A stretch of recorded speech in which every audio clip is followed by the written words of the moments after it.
मित्रांनो, ठरलं तर मग या मालिकेच्या आजच्या भागामध्ये अर्जुन आता सायलीचा हात पकडतो. दोघेही एकमेकांबरोबर खूप खुश असतात. अर्जुनच्या चेहऱ्यावरची फायनली कळी खुललेली असते आणि तो देखील आता खुश असतो. तर घरातील सर्वांना असं वाटतं की अर्जुनने प्रियाला ॲक्सेप्टच केलं. तो तिच्याकडे पाहतोय, तिच्यावर असणारं प्रेमच व्यक्त करतोय, म्हणून सर्वजण आता अर्जुनकडे पाहतच राहतात. परंतु इकडे अर्जुनच्या मनात फक्त आणि फक्त सायली असते आणि त्याला सायलीचाच भास होत असतो आणि त्यामुळेच तो प्रियामध्येच आता सायलीला पाहत असतो आणि म्हणून खुश असतो. तर घरातील सर्वजण आता गैरसमजच करून घेतात आणि सर्वजण आता अर्जुनकडे पाहून हसत असतात, कारण सर्वांना असं वाटतं की प्रियाला आता अर्जुनने ॲक्सेप्ट केलं. त्याचवेळी आता प्रताप हा पुढे येतो आणि अर्जुनच्या तोंडासमोर अशी चुटकी वाजवतो. तेव्हा आता अर्जुन भानावर येतो आणि त्याला समजतं की ही माझी सायली नाही, ही तर भामटी प्रिया आहे. तेव्हा तो पटकन तिचा हात सोडून देतो आणि एका क्षणातच त्याचा चेहरा कोमेजल्यासारखा होतो. तेव्हा अर्जुन एकदम शांत शांत होतो. फक्त चैतन्य आणि विमललाच ही गोष्ट समजते. अर्जुन खुश नाहीये. नंतर आता प्रिया म्हणते, अर्जुन अरे लाजतोस का? सर्व आपली घरातलीच माणसं आहेत. त्यावेळी आता पूर्णाजी म्हणतात, तन्वी आता तू लाजायचं आहेस, कारण तू नवरी आहे ना. पुढे आता कल्पना म्हणते, शिवाय तुला अर्जुनची आता उष्टी हळद सुद्धा लागणार आहे. त्यानंतर आता अस्मिता त्या दोघांनाही सांगते, अर्जुन आणि तन्वी तुम्ही दोघांनीही लक्षात ठेवा, एकदा का एकमेकांना उष्टी हळद लागली ना तर नजर खाली करायची, अजिबात नजर वर करून कुणी कुणाकडे बघायचं नाही. मग प्रिया हसते तर अर्जुन गप्पच असतो. तेव्हा तू टिपिकल ननंदेसारखी आता वागणार आहेस का ग? सर रविराज आता हसतच अस्मिताला विचारतो. तेव्हा ती म्हणते, नाही रे काका. त्यानंतर अश्विन गंमत करत म्हणतो, उद्यानंतर दादाची नजर जी खाली जाणार आहे ना ती आयुष्यात पुन्हा कधीही वर येणार नाही, म्हणजे येणारच नाही. तेव्हा सर्वजण पुन्हा एकदा हसतात. तर प्रताप म्हणतो, अगदी बरोबर आहे, कारण बायकोच्या समोर कोणत्याही नवऱ्याची नजर वर जातच नाही. तेव्हा कल्पना म्हणते, अहो काय हे? मग आता प्रताप म्हणतो, जर असं केलं ना म्हणजे नजर वर केली ना तर असा दम येतो. तर पुन्हा एकदा सर्वजण हसतात. त्यानंतर आता घरातील सर्वजण खूपच खुश असतात. तेव्हा आता अर्जुन हळूच विचारतो, पूर्णाजी अजून किती वेळ लागणार आहे? त्यावेळी पूर्णाजी म्हणतात, अरे आत्ता कुठे विधी सुरू झाले आहेत. असं म्हणून त्या घरातील सर्वांना म्हणतात की अगोदर अर्जुनला हळद लावून घ्या बरं. तेव्हा कल्पना आता पुढे जाते आणि अर्जुनला हळद लावते. त्याचवेळी अर्जुनचा चेहरा एकदम पडलेला असतो. मग त्यानंतर पुढे आता लगेच प्रतिमा येते आणि अर्जुनला हळद लावत असते. तेव्हा अर्जुन आता प्रतिमाकडे एक वेगळ्याच आशेने पाहत असतो, कारण आता फक्त प्रतिमाला माहीत असतं की अर्जुनचं अजिबात प्रियावर प्रेम नाही आहे, त्याचं फक्त आणि फक्त सायलीवर प्रेम आहे आणि त्याला तिच्याबरोबरच लग्न करायचं आहे.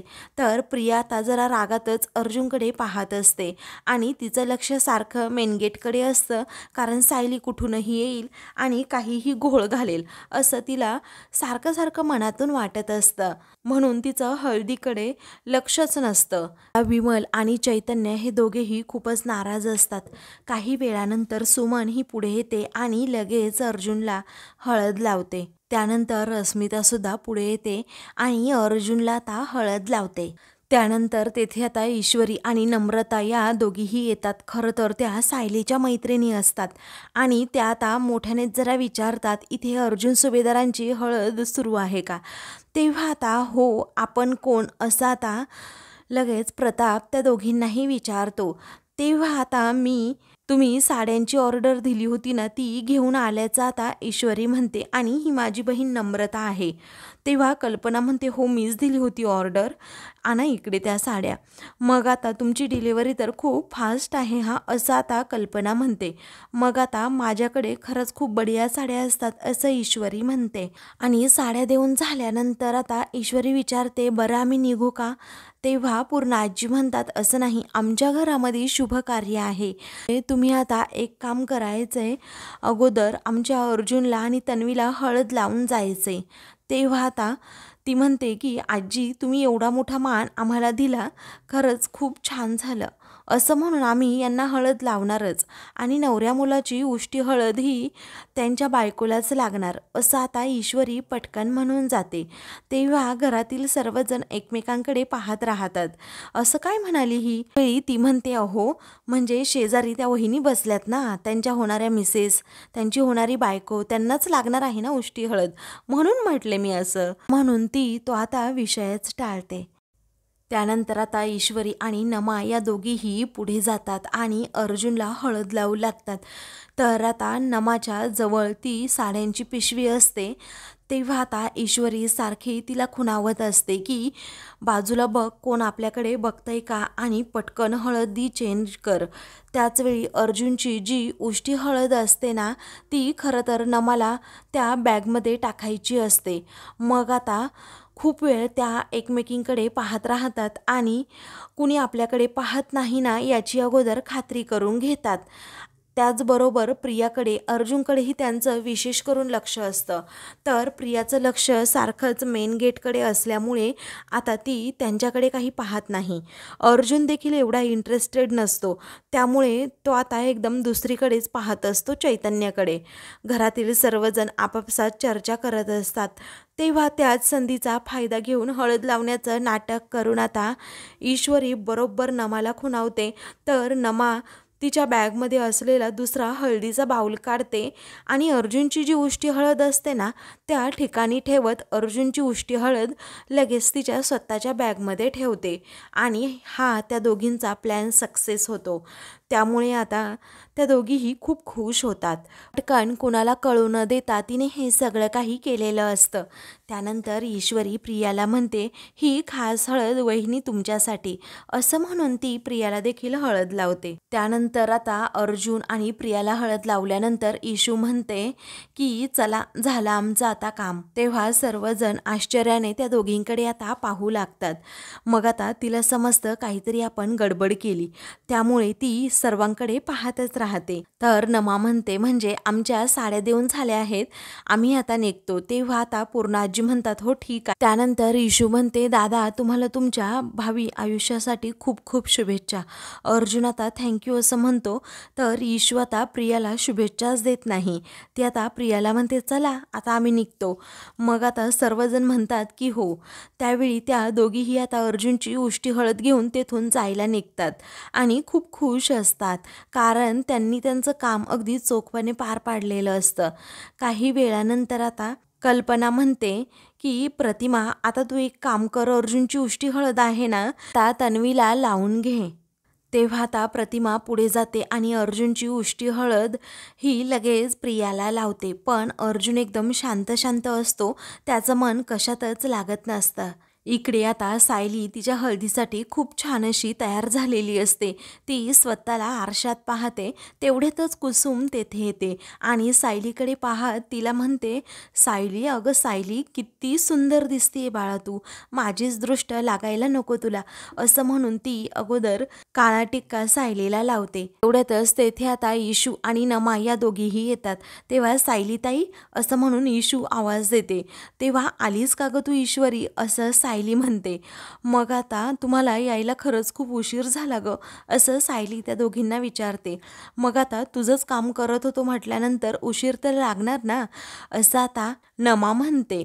आणि त्याचवेळी ईश्वरी म्हणते, आम्ही आमचं काम फत्ते करून आलोय, म्हणजे अर्जुन सरांची उष्टी हळद आम्ही घेऊन आलोय.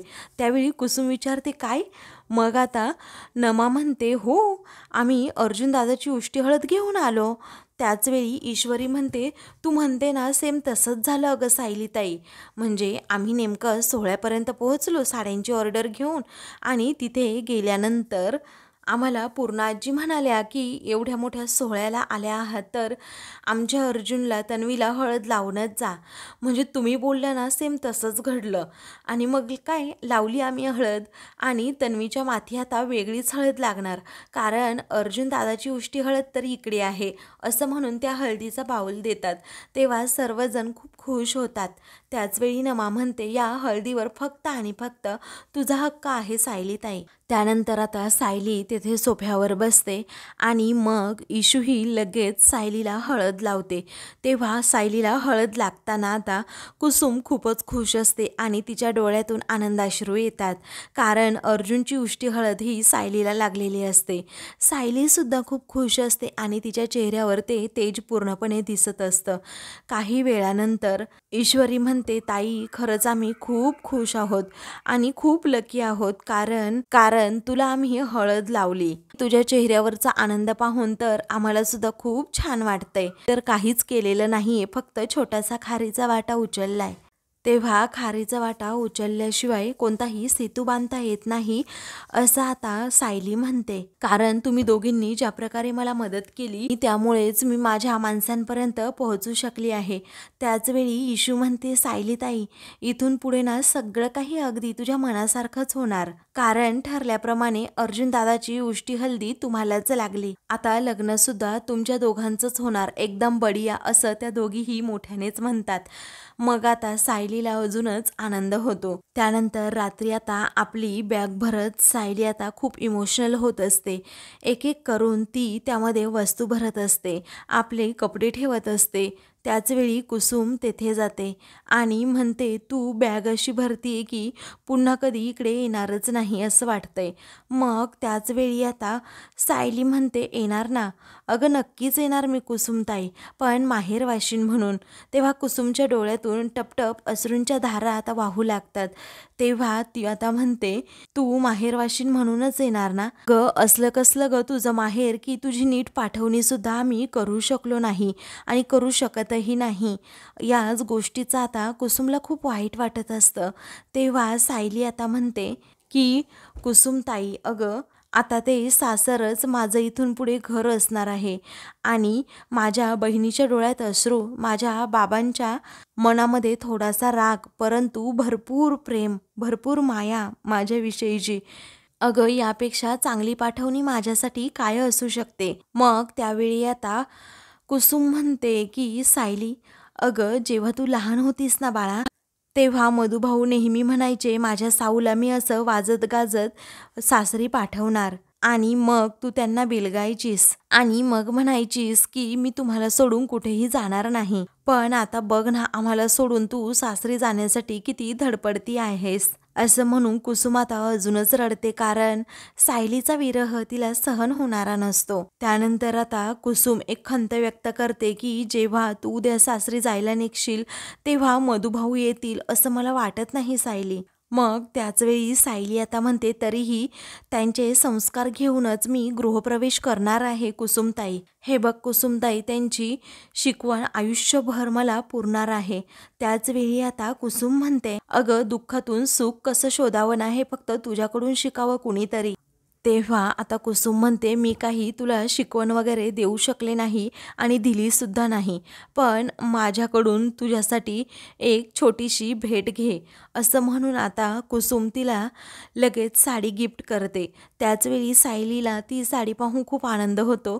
मग आता सायली म्हणते, साडी, असं म्हणून ती पटकन आता त्या साडीवरून हात फिरवते आणि तिलाही ती साडी खूप आवडते.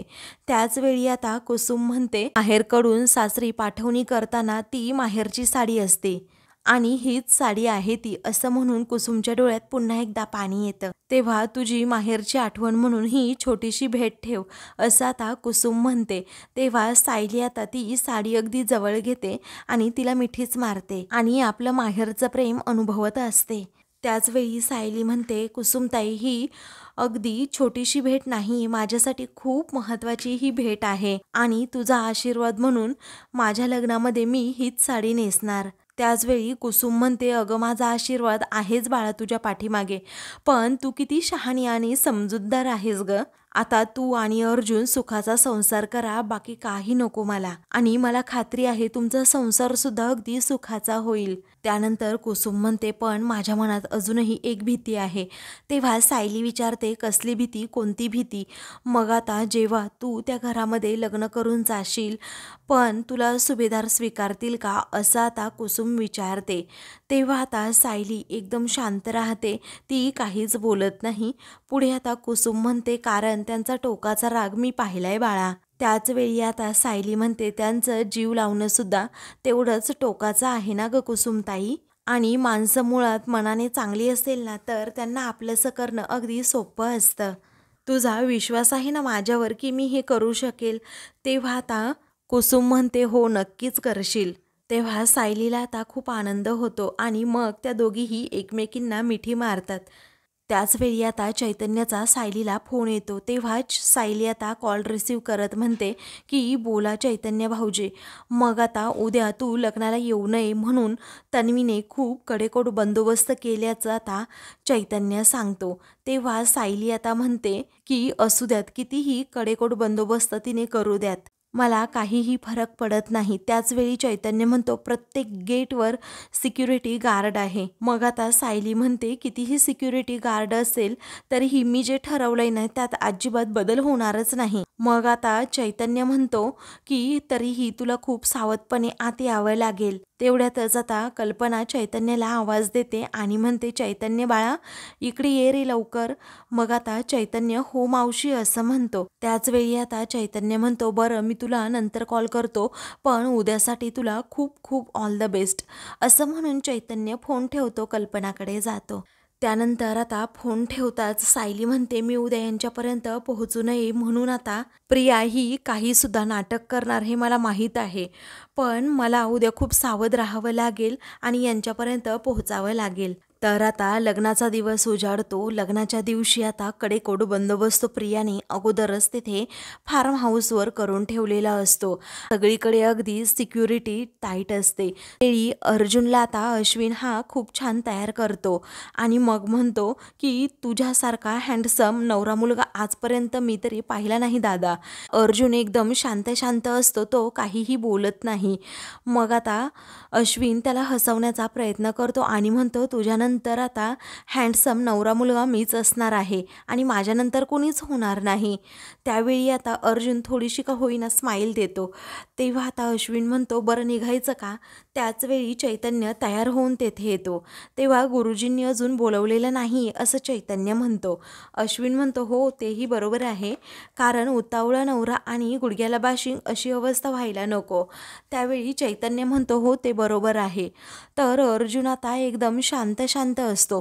त्या दोघांबरोबरही काही बोलत नसतो. काही वेळानंतर आता प्रतिमा ही तेथे येते आणि येऊ का अर्जुन असं विचारते. अर्जुन हो असं म्हणतो आणि पटकन प्रतिमा आल्याबरोबर उभा राहतो. त्याचवेळी आता प्रतिमा विचारते, अर्जुन बाळा तू तयार आहेस ना. तेव्हा तो काहीही बोलत नाही. मग प्रतिमा आता नंतर विचारते, बाळा मी मनाने तयार आहे का असं विचारलंय. त्याचवेळी अर्जुन उत्तर देत म्हणतो, काही काही गोष्टी या स्वतःच्या नाही तर दुसऱ्यांच्या आनंदासाठी सुद्धा करायच्या असतात प्रतिमा आत्या. तेव्हा प्रतिमा म्हणते, पण लग्न ही त्यातली एक गोष्ट नाहीये बाळा. मग आता अर्जुन म्हणतो, तू मनामध्ये कोणतेही डाऊट्स ठेवू नको प्रतिमा आत्या आणि कोणतंही टेन्शन घेऊ नकोस. मी लग्न तर तुझ्या मुलीशीच करेन, आय प्रॉमिस यू. तर काही वेळाने प्रतिमा आता तेथून जेव्हा जायला निघते ना तेव्हा तिला आता समजतं की इथे या अर्जुनच्या बॅगमध्ये सायलीची ओढणी आहे, म्हणून ती आता त्या बॅगमधून ती ओढणी हातात घेते. तर चैतन्य आणि अश्विन अर्जुनकडे पाहतच राहतात. त्यानंतर प्रतिमा अर्जुनकडे येते आणि त्याला म्हणते, अर्जुन तुला ही ओढणी खरंच खूप शोभून दिसेल बाळा. तेव्हा आता सायलीची ती ओढणी पाहताच अर्जुनला मोठा धक्का बसतो. त्याचवेळी आता अर्जुनच्या गळ्यात ती लगेच ती ओढणी टाकते. त्यामुळे आता अर्जुनला सायलीच्या प्रेमाची पुन्हा एकदा जाणीव होते. त्याचबरोबर सायलीची त्याला खूप आठवण येते. मग आता प्रतिमा त्या ओढणीवरून हात फिरवत म्हणते, हा स्पर्श किती हवा हवाचा आणि हळुवार आहे बाळा. हे बघ लग्न लागताना सुद्धा ही ओढणी ना अशीच ठेव. असं म्हणून ती अर्जुनला म्हणते की बाळा माझा आशीर्वाद म्हणून अशीच ठेवशील ही ओढणी. तेव्हा अर्जुन म्हणतो हो. त्या चैतन्याला खूपच आनंद होतो. त्यावेळी आता त्याला आठवतं की सायली म्हणाली होती की लग्नाच्या वेळी ही ओढणी त्यांना घ्यायला सांगा, कारण ही ओढणी आणि ओढणीवाली फक्त आणि फक्त अर्जुन सरांचीच आहे. हा प्रतिमा अजूनही त्या ओढणीवरून हात फिरवत असते आणि अर्जुनला म्हणते, बाळा हे बघ तुझ्या बायकोचं प्रेम या ओढणीमध्ये आहे. असं म्हणून आता ती लगेच तेथून जाते. तेव्हा अर्जुनला आता जरा आनंद होतो, कारण आता सायलीच्या आठवणींची ती ओढणी त्याच्याजवळ असते. त्याच्या चेहऱ्यावर थोडं का होईना स्माईल येतं. सायलीच्या प्रेमाची पुन्हा एकदा जाणीव होत तो आता गालात हसतो. त्यानंतर आता अश्विन म्हणतो, कमाल आहे रे अर्जुन दादा, सडनली अशी ही ओढणी तुझ्या गळ्यात घालावीशी का वाटली असेल रे प्रतिमा आत्याला? त्याचवेळी आता अर्जुन म्हणतो, मलाही माहीत नाहीये. तेव्हा आता चैतन्य हसतो आणि म्हणतो, अर्जुन राहू देणार आहे ही ओढणी, कारण तुझ्या पूर्ण आउटफिटला ही ओढणी खूप शोभून दिसतीये. अरे म्हणजे प्रतिमा त्या म्हणाली म्हणून म्हणतोय, बाकी काही नाही. तेव्हा अर्जुन चैतन्याकडे पाहतच राहतो. तर चैतन्य आता एकदम शांत शांत होतो. तर अश्विन म्हणतो की खरंच छान दिसती अर्जुन दादा ही ओढणी, अशीच राहू देत. त्याचवेळी अर्जुन त्या ओढणीकडे सतत पाहत असतो. मग चैतन्याला देखील आपल्या मित्राबद्दल खूप आनंद झालेला असतो, कारण त्याचं फायनली लग्न सायलीबरोबरच होणार असतं आणि ते फक्त आणि फक्त त्याला एकट्यालाच माहीत असतं. म्हणून चैतन्य अजिबात कसलंही टेन्शन घेत नाही, कारण सायलीवर त्याचा पूर्णपणे विश्वास असतो. तेव्हा तो आता विचारतो, अर्जुन मी पटकन तुझा एखादा फोटो काढतो ना रे. त्यानंतर आता लगेच चैतन्य म्हणतो, थांबा मी जरा आलोच, असं म्हणून तो पटकन अर्जुनचे 2-3 फोटो क्लिक करून बाहेर जातो आणि तो आता सायलीला कॉल करणार असतो. तेवढ्यातच सायलीचा कॉल त्याला येतो. मग आता तो कॉल रिसीव करत विचारतो, काय गं झालं वहिनी? मग आता सायली इकडे खूप छान अशी तयार झालेली असते आणि मग ती आता विचारते की चैतन्य भाऊजी, मला असं का वाटलं की हे आत्ता माझीच आठवण काढतायत म्हणून आणि अगदी माझ्या जवळ आलेत म्हणून. तेव्हा चैतन्य म्हणतो, तो तर सतत तुझीच आठवण काढत असतो. त्याचवेळी सायली म्हणते, पण मला आत्ताच का जाणवलं असेल? तेव्हा आता चैतन्य हसतो आणि म्हणतो, तुमची टेलिपॅथी आहे ना, ती अगदी माइंड ब्लोईंग आहे. मग आता चैतन्य म्हणतो, म्हणजे मी तुला एक फोटो पाठवतो आणि मग मला सांग. त्याचवेळी सायलीला आता चैतन्य लगेच तो फोटो सेंड करतो. मग आता सायली तो फोटो पाहते आणि खूपच खुश होते. तिचा आनंद गगनात मावेनासा होतो, कारण तिच्या आठवणींची ती ओढणी अर्जुनने त्या कुर्त्यावर घेतलेली असते. मग सायली आता म्हणते, हॅलो, मला आत्ता समजलं की हे माझ्या अगदी जवळ आहेत असं मला का वाटलं. तेव्हा आता चैतन्य म्हणतो, बरं तू सुद्धा लगेच ये इकडे, आम्ही वाट पाहतोय, असं म्हणून तो फोन ठेवतो. मग आता सायलीसुद्धा फोन ठेवते आणि तिचा उत्साह द्विगुणित झालेला असतो. मग आता ती स्वतःशीच म्हणते, तिथे तर मी पोहोचणारच आहे, परंतु आतमध्ये जाऊ कशी. त्याचवेळी आता दुसरीकडे अर्जुन मात्र सायलीची ओढणी सारखा आपल्या जवळ घेत असतो आणि तिचं प्रेम अनुभवत असतो. त्याच्या डोळ्यामध्ये आता सायलीचं प्रेम पूर्णपणे दिसत असतं आणि डोळ्यामध्ये पाणीसुद्धा असतं, कारण सायली कधी एकदा माझ्यासमोर येते असं त्याला होतं. आता ते शक्य नसतं. तर दुसरीकडे आता प्रिया तिच्या लग्नासाठी तयार झालेली असते. तेव्हा ती आता म्हणते, गेली 1.5-2 वर्ष झाले मी ज्याच्यासाठी एवढं मोठं प्लॅनिंग केलं होतं, त्याचबरोबर खूप स्ट्रेससुद्धा घेतला. आज सगळं काही फायनली संपणार आहे, कारण प्रिया मधुकर उर्फ तन्वी किल्लेदार उर्फ सौ तन्वी अर्जुन सुभेदार, आज मी फायनली जिंकणारच आहे आणि ती सायली कायमच रडत बसणार असं म्हणून प्रिया हसते. इकडे आता सायली ही खूप टेन्शनमध्ये असते. तेव्हा कुसुम आता सायलीची बॅग भरून जायला निघते, पण आता सायली खूपच टेन्शनमध्ये असल्यामुळे आता कुसुम तिला थोडासा असा धक्का मारते आणि विचारते, काय झालं. मग आता सायली म्हणते, मी लग्न मंडपाकडे जायला निघाली आहे, तू कळतच नाही कसं जावं, कारण अगं फार फार तर आपण फार्म हाऊसपर्यंत पोहोचू, पण पुढे काय करायचं, आतमध्ये जायचं कसं, एंट्री घ्यायची कशी. तेव्हा आता कुसुम म्हणते, तो मार्ग मी शोधलाय, तू अजिबात काळजी करू नको. त्यावेळी कोणता मार्ग आहे, तू खरंच तू मार्ग शोधलाय का कसं जायचं, असं आता सायली पुन्हा पुन्हा विचारते. कुसुम म्हणते, हो बाळा, मी शोधलाय मार्ग तो, आणि मी फक्त तुझी बहीण नाही आहे तर आईसुद्धा आहे. आता तू फक्त ना तुझ्या लग्नाचं टेन्शन घे, बाकी सगळं माझ्यावर सोड, आणि देवी आईचा आशीर्वाद तुझ्या पाठीमागे आहे, त्याचबरोबर तुझ्या खांद्याला खांदा लावून मी उभी आहे, असं म्हणून त्या दोघीही आता एकमेकींना मिठी मारतात. तर सायलीला आता खूपच आनंद झालेला असतो. त्यानंतर कुसुम म्हणते, चला निघूयात आपण, नाहीतर मुहूर्ताची वेळ ही टळून जाईल. त्याचवेळी आता आपण निघूया ग पण असं म्हणून सायली थांबते. तेव्हा पण काय आता असं कुसुम विचारते. सायली म्हणते कुणाचा आशीर्वाद मिळाला असताना तर बरं झालं असतं असं म्हणून ती नाराज होते. तेव्हा कुसुमला समजतं हिला फक्त मधुभाऊंचा आशीर्वाद हवाय, कारण सायलीच्या डोळ्यात मधुभाऊंबद्दलचं प्रेम हे दिसत असतं आणि त्यांची काळजी सुद्धा. तर आता मित्रांनो, पुढील भागामध्ये अर्जुन आणि प्रियाचा विवाह सोहळा आता खूप धूमधडाक्यात असा संपन्न होतच असतो. तेव्हा आता लग्नाचे काही विधी सुरू असतात. प्रिया खूपच घाईघाई करत असते आणि गुरुजींना म्हणते आता मंगळसूत्र घालण्याचा कार्यक्रम आपण लवकर आटोपून घेऊयात का. तेव्हा गुरुजी म्हणतात हो. तर कल्पना आता अर्जुनकडे मंगळसूत्र देत प्रियाच्या गळ्यात ते मंगळसूत्र घालायला सांगते. सायली सिक्युरिटीच्या वेशात तेथे येते आणि आपली डोक्यावर असणारी ती टोपी फेकून देते. तेव्हा कोण आहे तिथे असं रागातच प्रिया विचारते. तेव्हा सायली म्हणते मी अर्जुन सुभेदारांची बायको. मी ठरल्याप्रमाणे आली आहे माझ्या नवऱ्याबरोबर लग्न करण्यासाठी. आता असं म्हटल्याबरोबरच सर्व तेथे असणारे लोक हे उठून उभे राहतात आणि सायलीकडे पाहतच राहतात. तर आता सायली आल्यामुळे अर्जुनला खूपच आनंद होतो. अशाच मालिकेंचे पुढील भाग पाहण्यासाठी चॅनलला सबस्क्राईब करा.